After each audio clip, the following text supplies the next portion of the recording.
Hi everyone, this is Eric Bahn, the founder of BeatTheGMAT.com, and today I have the pleasure of speaking with Arnab Ray. Arnab is a Beat the GMAT community member, and he was recently accepted into the Indian School of Business, which is one of the top MBA programs in the world today. So Arnab, it's a pleasure to meet you, and thanks for joining us today. Thanks, Eric, and it's completely my pleasure to join you in this interview.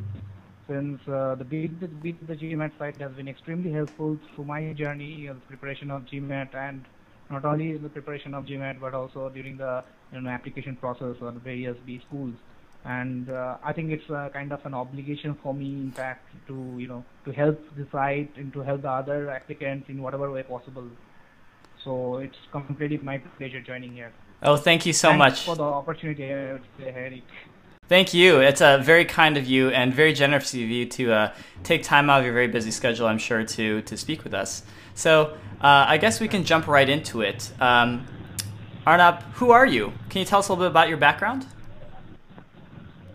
Okay, I'm basically from Calcutta. That's why I'm my native place. I did my engineering from Jadavpur University, and I did my bachelor's of engineering in information technology. After passing out from Jadavpur University, I joined PricewaterhouseCoopers. So there I worked as a consultant, and then I got promoted to senior consultant within a year. And I worked for 2.5 years in PricewaterhouseCoopers and worked on diverse consulting assignments in the field of healthcare, governance, risk and compliance, insurance, and audit. And after that, I joined T. Shaw in India, which is one of the leading investment management and hedge fund firm in the US.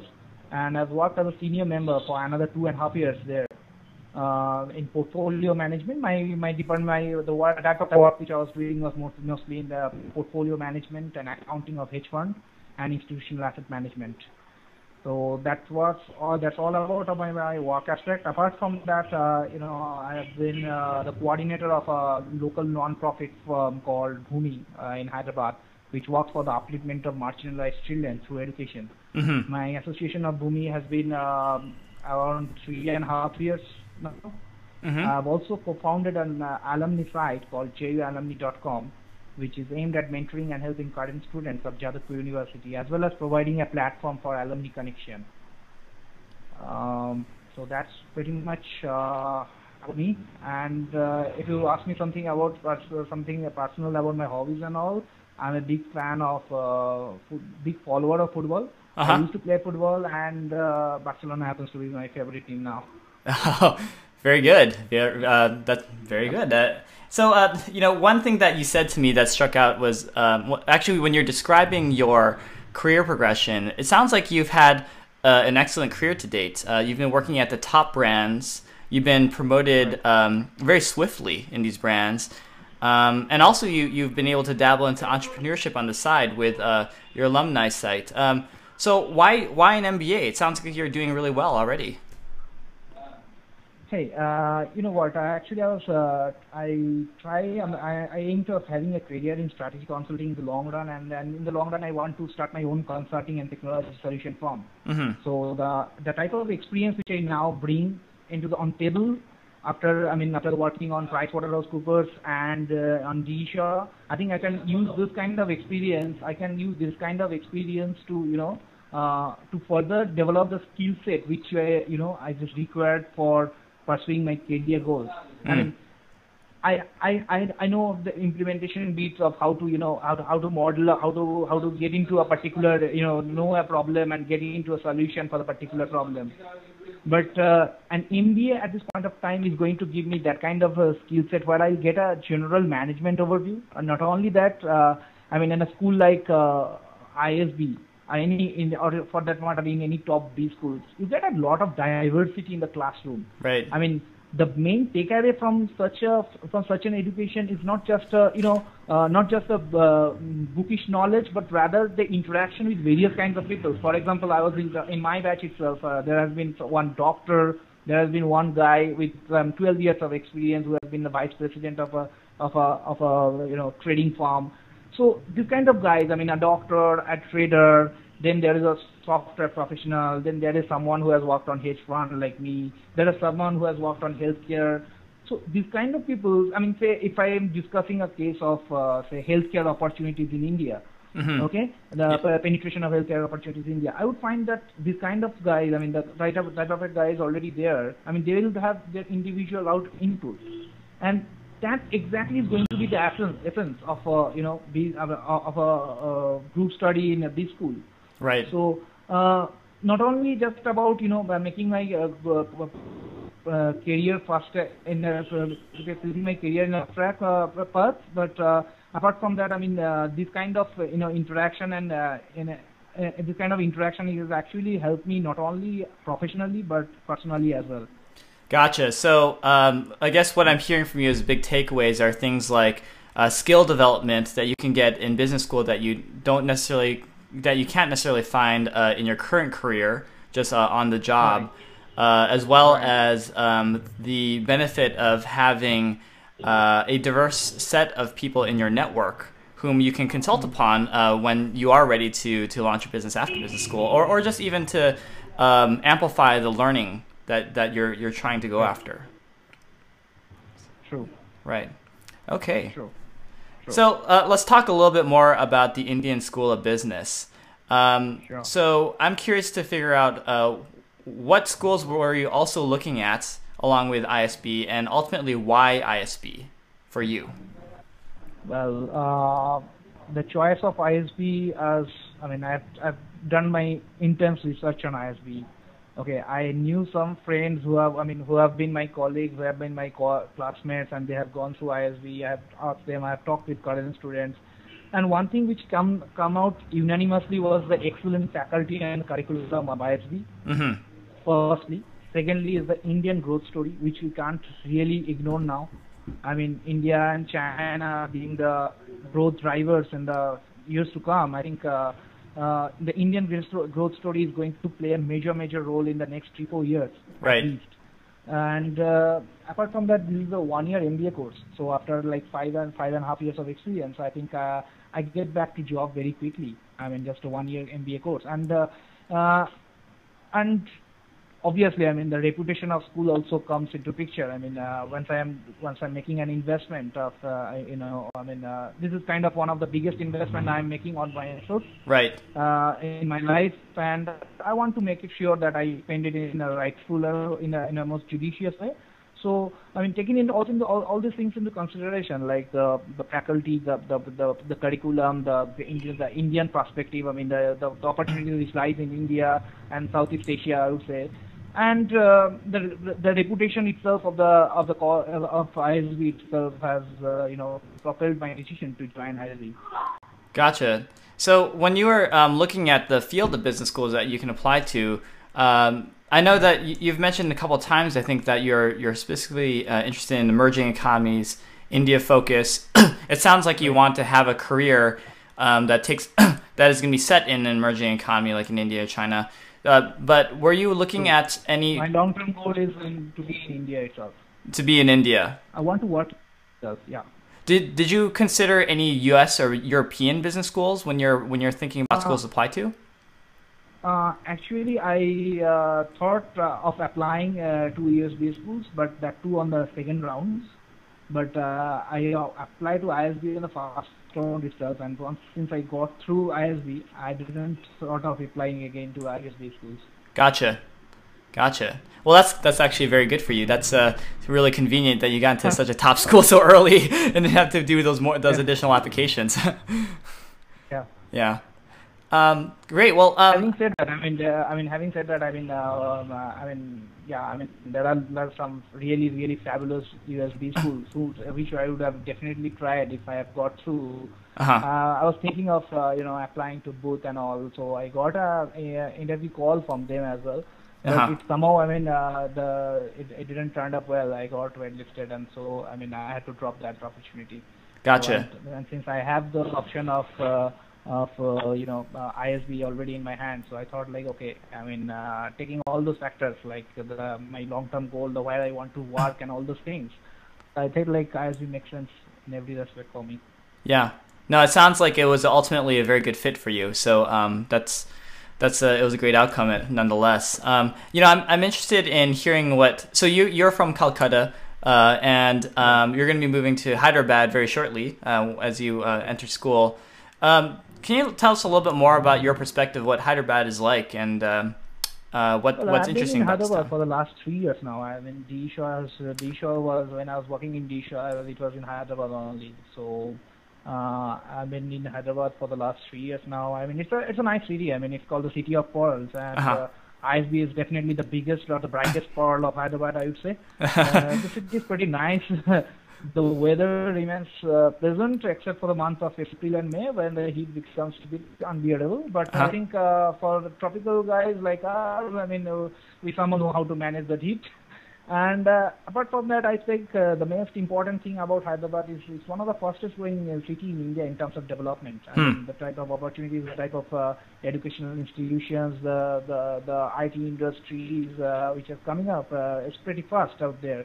I mean, 5 years back, Hyderabad, and now Hyderabad, I mean, there is a huge difference. I mean, for the people who have been there for like 5, 6 years or 7, 8 years, I mean, they have told me like what it used to be and what it is right now. And definitely, I mean, a place like ISB and the world-class reputed institution like the ISB plays a major role in, I mean, putting Hyderabad in a global map. Right. And apart from that, another good thing about Hyderabad is that it's kind of a centrally located in India. I mean, it's not totally, you'll find people. I mean, India is a diverse country. I mean, you'll have lot of different cultures, different food habits and all. But one thing good about Hyderabad is it's like a culmination of all cultures. I mean, you'll have people from all over India coming here, working there, and you'll not face any problem in terms of food as well. I mean, and not to forget the Hyderabad cuisine, the biryani. So, oh my gosh, that biryani is good. Pretty good, yeah. yeah. So Hyderabad is a pretty good place in that way. I mean, I like Hyderabad. I personally like Hyderabad.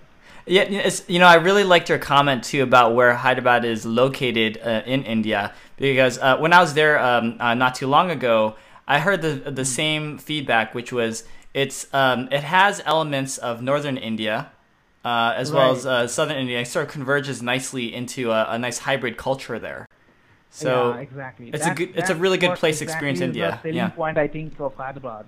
I mean, you don't feel like okay, you are completely lost. Coming from North India, you will feel like okay. I mean, I'm finding it difficult to get adjusted with the climate or the food or things like that. It don't happen for Hyderabad at least. That's great.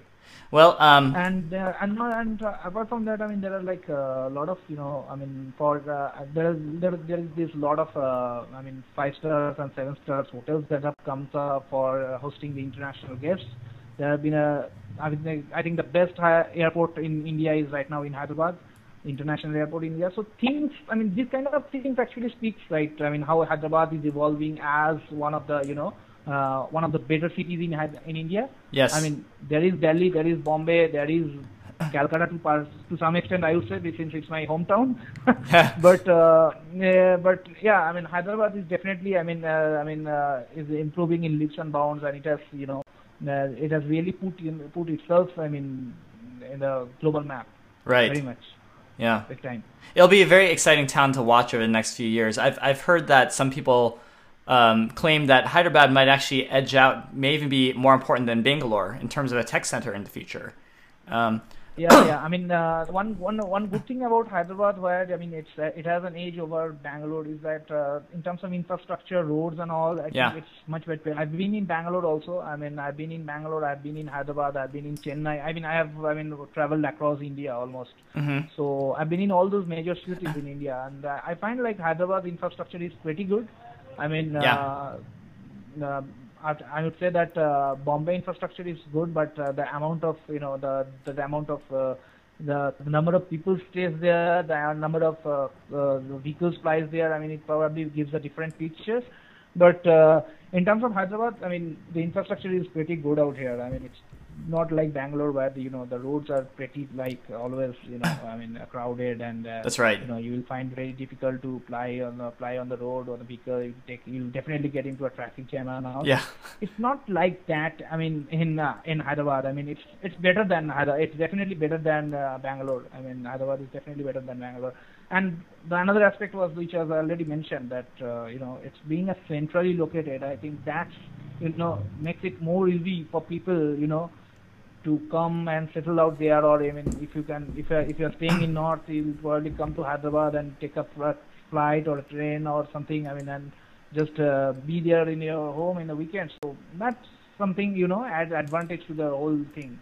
So I see Hyderabad to be, I mean, have a lot of promises, and I mean, I think that Hyderabad has a lot of promises in the next few years to come. So I want to change the subject just a little bit and talk about your application. I think this is the area of this conversation that most of our community members are really dying to know more about for you. So obviously, you have been a successful applicant to one of the most competitive business schools on earth. But let's start from the beginning. I want to hear about your GMAT prep strategy. Can you sort of describe what you did to prepare for the GMAT? Sure.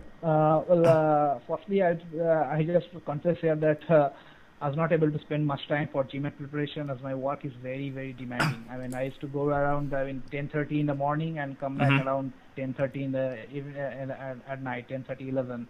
So hardly I didn't. So weekends was a time where I exactly get most of the time. I made full use of the weekends. I mean, instead of going out with friends and all or watching movies, I thought of like, okay, for 2-3 months I'll just cut off myself from the rest of the world and prepare full-fledgedly of the GMAT. Okay, so and you know what? I mean, I gave GMAT last year itself. So after being out of college for almost 5 years, the biggest challenge was to get into use the habit of studying for a stretch of 1 hour or 2 hours. So the first thing which I tried was like I got hold of this official GMAT book, official guide. I gave the diagnostic test. I figured out my pain areas, which turned out to be the verbal section. I put more focus on that area, and once I gained confidence, I started taking GMAT tests to get used to the exam format and also get an understanding of how to pace my exam within the stipulated time. The NBA forum, especially the Beat the GMAT forum, has been hugely helpful in that respect, because in case I can't find any, I'm not able to find a proper answer for a particular problem, I used to post there. There were people who was going to, reply back. There were some people, in fact, in the application stage also, I came across some experts who have actually given their opinion about strategy to, about the strategy of crafting essays and all. So I'll come to it later, but in terms of the preparation of GMAT, this MBA forums have been hugely helpful. And outside that, overall, I have spent around 2 to 3 months. I started in the month of mid-January, and I ended on March, and I gave the exam on March or April first week, and I was happy with the GMAT score ultimately which I got. So that's the way I would say, right? GMAT, that was all about my GMAT preparation strategy. It was pretty simple. I just figured out the pain areas first, and then I focused on those areas, repeatedly tests and all, so that you get accustomed to that GMAT test. And very important is a time limit thing. I mean, you need to be aware of since it's a standardized computer-based test, so you need to be aware of how you cannot keep any question. So you have to answer, or you just blindly put something.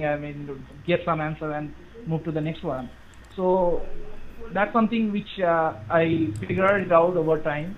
It takes it takes 1 month to get accustomed to this to this format, but that's all what I have to say about my GMAT preparation strategy. Thank you so much for sharing that. I feel like your struggles in preparing for the GMAT with time, just not having any time to study, is something that so many people in our community are dealing with. I hear people saying all the time that I can't really study that much during the work week because my job is just tremendously demanding. And I think that your point of just tactically finding weaknesses and hammering down on that, and then supplementing with some practice is the way to go. But another thing was like I also try to make a point that I do something at least every day. I mean, even if I don't get much time, I used to come back or I'll get up early or do some 1 hour exercise on something verbal or you know, some maths-based things. I mean, some mathematical maths. I find it a bit easier since I have from engineering background. Probably that helped. But yeah, I mean, sentence correction was one of the pain areas for me. I found it really tough. I mean, I figured out like some 12, 13 cases, the type of questions which they put, and so I goes on. I mean, okay, in this case, if this is the way the question comes, I should answer this way.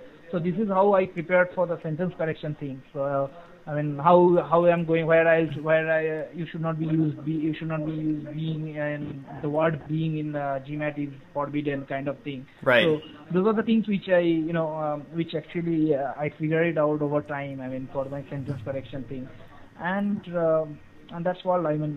That's what I have to say. I mean. And I would also like to say that a particular book here, like there is a book for sentence correction from Manhattan GMAT. Right. So that book helped me a lot also. Yep, it's a very well-regarded book. I think it's considered the Bible of sentence correction. I would particularly recommend. I mean, like anyone who is facing any problem with sentence correction thing, I would particularly recommend that book.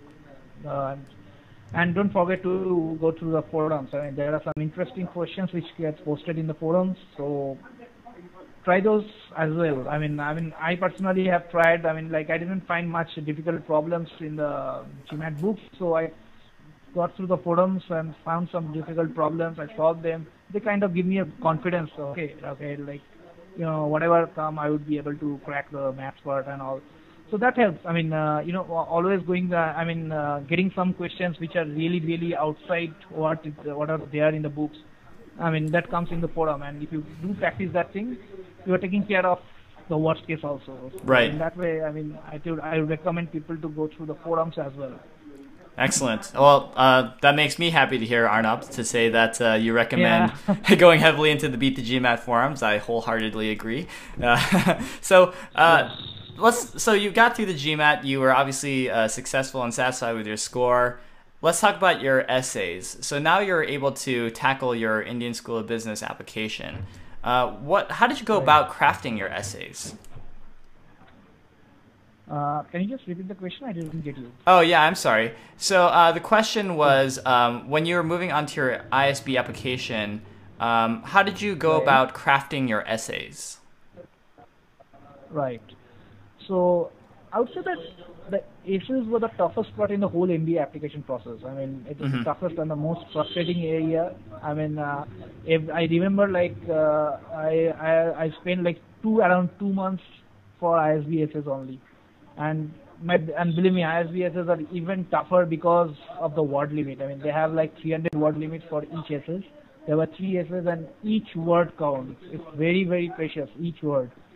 Because I mean, when I first created, when they asked me that why exactly you will be admitted, one question was there, like why exactly you will be admitted to the batch of 2012. So I listed on all my personal and professional achievements and ordered, and then according to the importance, and ordered them according to the importance and the impact. And I figured out that it runs to some 1,500 words, and I had cut that down to 300 words. I was like shell shocked. I mean, what I need to do? I mean, I spent around 2 months. I mean, once the first time, if you do one, I mean, you can do one essays. I mean, one complete application properly. I think the rest of the applications will fall in place. You'll get an idea of how to write and all. So while doing that essays, what I did was like I first listed down all my achievements, and then I didn't bother about the word limit at the first instance. Then I started chopping around some of the unimportant stuff. Then I started condensing my started improving on my grammar, started improving on my language, so that I use lesser words to put across my point. Then I did an extensive research on ISB also. Talking with current and former students have been immensely helpful here. I mean, every B school wants a student to do a proper research on their school. I mean, it makes them feel good also. I mean, when you when you actually go to the school, I mean, you say that what exactly prompted your what decision to join ISB. I mean, there were many reasons. There have been various friends that have given a lot of good inputs. And another important thing about my crafting of essays was that I gave my essays to two people who were my friends.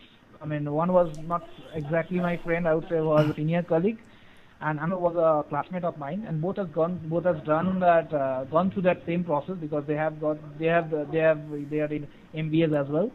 So and they actually helped me to make the essays in a better shape. I mean, they used to give feedback. Yes. They will proofread that thing and give a feedback that okay, probably in this point, in this area, whatever you are trying to convey is not coming out properly. Because when I am writing, I know what I am going to say, but if a third person is seeing the essays, I mean, he doesn't know me, and he is seeing it for the first time, and he needs to know what exactly I'm trying to put forward. So, you know what? I mean, that helped a lot. I mean, in that way, I gave that essays to two guys for a review, and they give the proper feedback, and that both of them go through some application process, and they provided some concrete and insightful feedback, which helps me to craft my essays in the proper way. I love that last point. I mean, I have a philosophy of whenever you're doing an application. To try to have a team around you that you can just consult with and bounce ideas around. Doing an MBA application by yourself and doing those essays by yourself, it's incredibly depressing actually, because you're gonna run into roadblocks. Sometimes you just need to talk it out and just hand it over to someone that can give you some feedback. And it sounds like that was a very successful part of this process for you. Right. Yeah. True. So, you got. Yeah. I'm sorry, did you have another point? Yeah, carry on. Carry on. Okay, yeah. So, you got through the essays, and and you're fortunate enough at this point. You submit your application.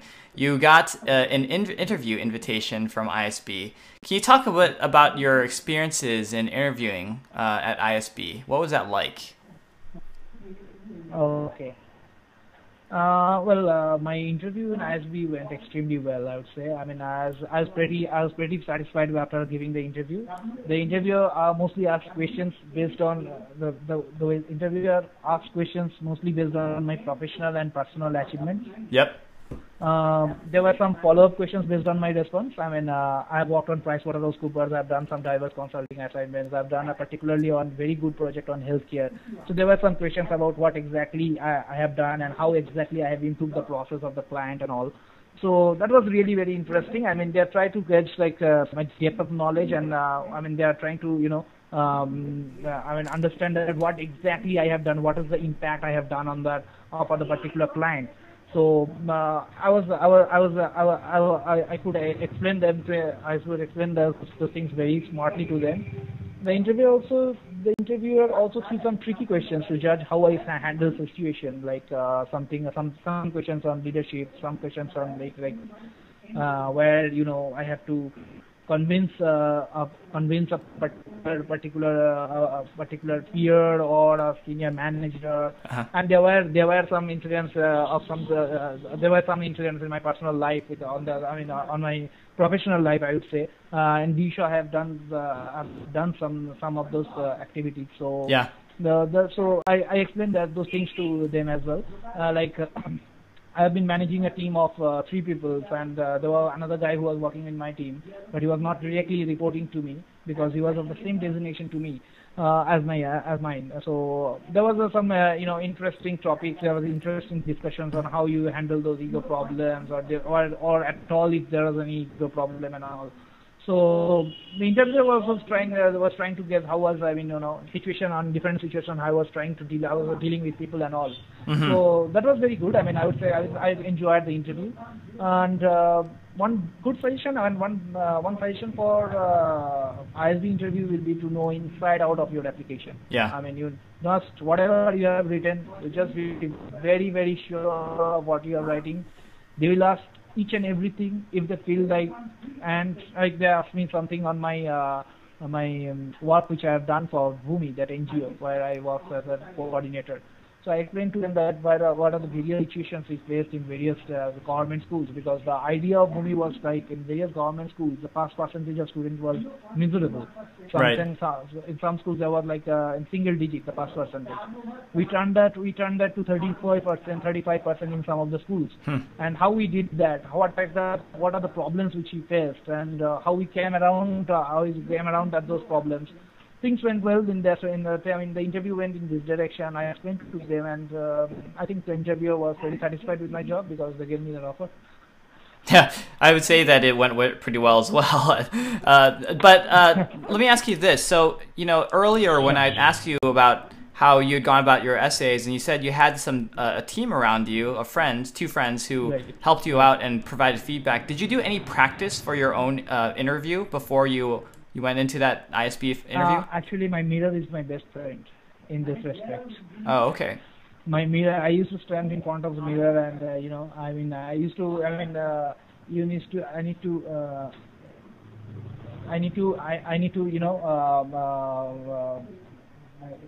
like get a set of questions which I could, like, the interviewer may ask. Okay.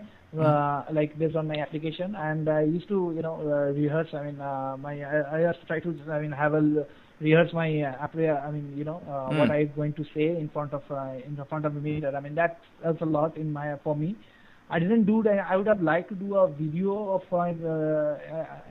my interview as well. Sitting in front of it, but I didn't get that opportunity. Gotcha. But what I did was, like, I got hold of one current student in ISB, whom I actually asked me to take a mock interview over phone, and that helped a lot. That's great. Yeah, I think that this is a part of the equation that a lot of people miss is preparing for your interviews. You should sort of approach it in some same manner as you did with your essays, and have some friends to talk to and do some practice. Or even just rehearse in front of a mirror. That can be useful as well. But it sounds like whatever you did was very effective, because you're now enjoying the fact that you're an accepted student. So, Arnab, I just had one last question for you. Well, first of all, thank you so much. This has been a wonderful interview. Lots of great information here. But do you have any final thoughts or final advice for prospective applicants to ISB? Well, first and foremost, I would advise every MBA applicant to be honest in their application. Mm-hmm. I think the most important thing from B school perspective is dishonesty. Be what you are. Don't try to show anything which you really don't have any clue, or you really don't have any idea, because those guys are quite there. They have been doing this thing for years now, and they will easily get hold of you. If you are just bluffing. Right. So that's the first and foremost thing. Then the whole application process is very stressful, and there will be an emotional roller coaster, I would say. There will be times when you feel really, really down and feel like, okay, why I'm doing this thing? Why do I have to take this pain?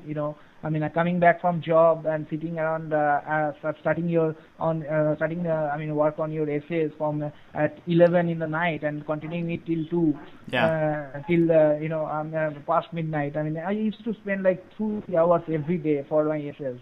The initial 1 month. So it was really, really stressful. At times, it becomes very frustrating also. Right. So be prepared for that and keep your confidence high and take any setback sportingly. There can be, you can't expect that every application you have make will be successful. So you have to take all those things in your stride. And finally, and most importantly, try to find out. I think try to advise the other future MBA applicants to find out the essence of the whole process. Just think how it forces you to think about yourself like never before. The most important thing in the whole process is like this whole process has forced me to think like about myself, which I think I would have never probably thought of. Or even bothered of funky thinking. You have to invest a lot of time, and it's always good to invest time on yourself, because there is no shortcut to success. That's great. All I think I'd say.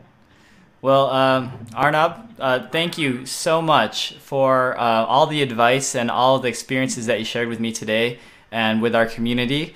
And on behalf of Beat the GMAT, we're absolutely thrilled and would like to congratulate you for being accepted to the Indian School of Business. And we wish you all the best there. Thank you. Thanks, Eric. It's Okay. very my pleasure. Thank you.